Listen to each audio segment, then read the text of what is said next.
Assalamualaikum warahmatullahi wabarakatuh.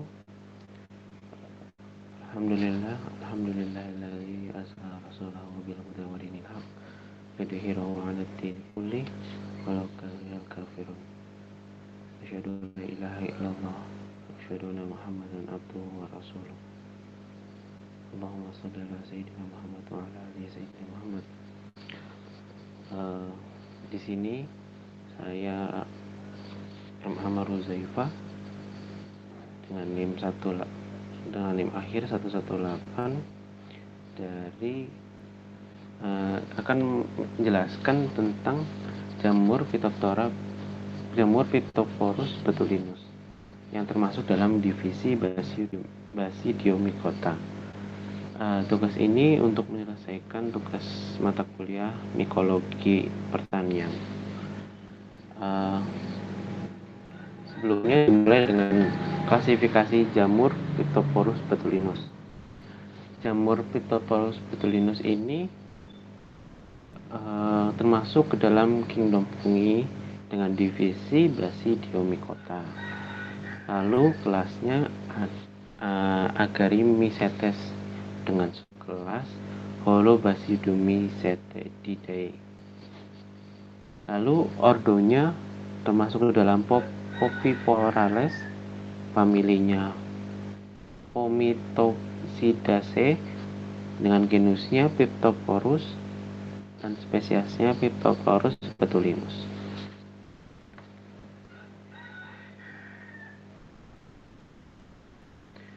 Berikut merupakan gambar dari jamur Phytophthorus betulinus. Terlihat bahwa jamur ini memiliki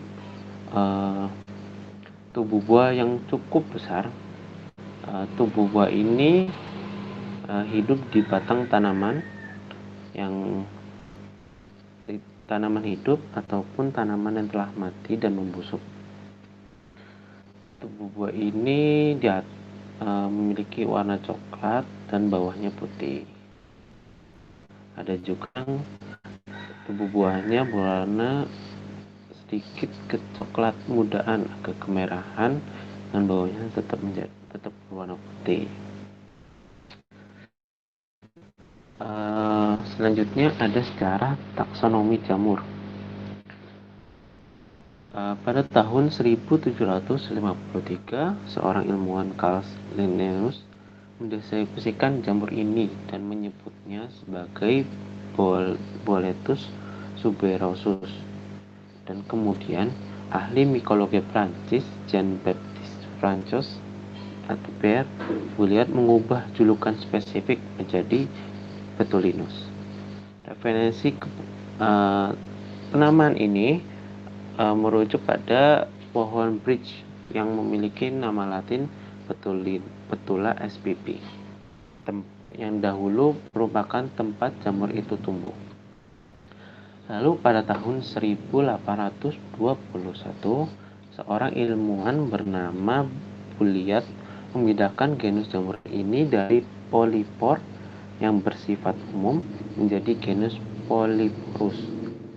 Lalu pada tahun 1881, seorang ahli mikologi Finlandia yang bernama Peter Adolf Carlsen memindahkan kembali genus jamur ini dari Polypore dalam genus baru, yakni Phytophthorus, yang dia ciptakan bersama dengan dua jamur dari spesies lain yang ia ketahui di Britania. Lalu kita seperti apa sih ciri-ciri dari jamur Phytophthorus betulinus ini? Ternyata jamur ini ketika masih muda memiliki bentuk menyerupai alat cukur rambut, sehingga jamur ini sering disebut juga dengan Rhizostrophumus. Tubuh buah jamur ini memiliki bentuk setengah lingkaran dengan diameter 3 cm dengan tudung buah berukuran 5-30 kali 5-20 cm dengan ketebalan buahnya berkisar 2-5 cm. Permukaan buah jamur bagian atas memiliki bulu-bulu halus dengan warna putih krem sampai coklat kekuningan hingga coklat keabuan, dan pada bagian bawahnya terdapat pori-pori yang berwarna putih. Tepian jamur ini menggulung dan daging tubuh buah tebal berwarna putih. Jamur ini akan tumbuh sendiri-sendiri, tetapi dalam satu tanaman inang dapat tumbuh beberapa buah jamur. Tubuh buah jamur ini tidak memiliki tangkai, tetapi hidup langsung melekat pada batang pohon inangnya. Di bagian bawah jamur ini memiliki pembuluh dan pori-pori dengan tabung berwarna putih dan akan berubah menjadi mengkilat seiring bertambahnya usia jamur. Pori-pori ini memiliki kedalaman berkisar 1-5 sampai 5 mm.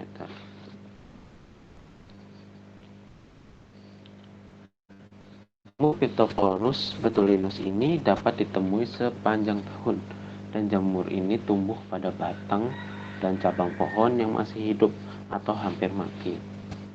Tempat hidup jamur ini pada ketinggian 2006 meter di atas permukaan laut dan dapat tumbuh di mana-mana.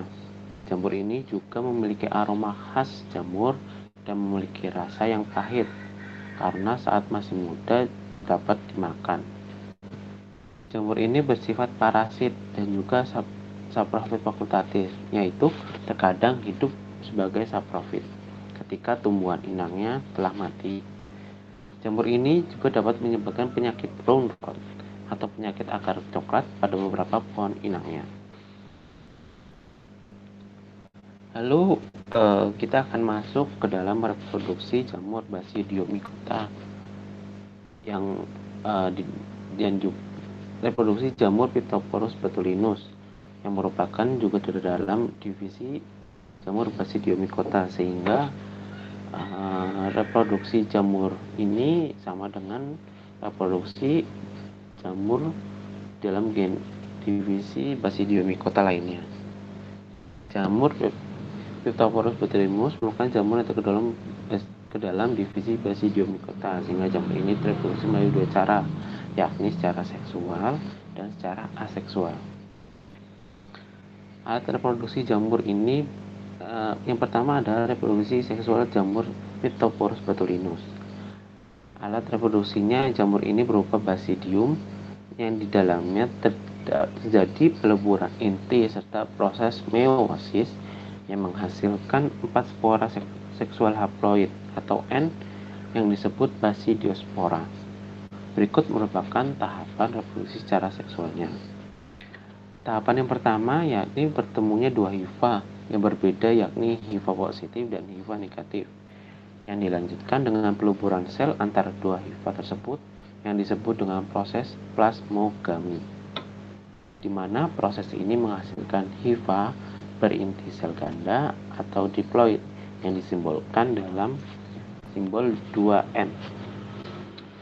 Lalu hifa diploid ini tumbuh menjadi miselium haploid dan terus tumbuh menjadi basidiokarp. Lalu terjadi proses karyogami atau penyatuan dua inti sel di ujung hifa basidiokarp yang menyebabkan terbentuknya basidium yang memiliki inti diploid atau 2N.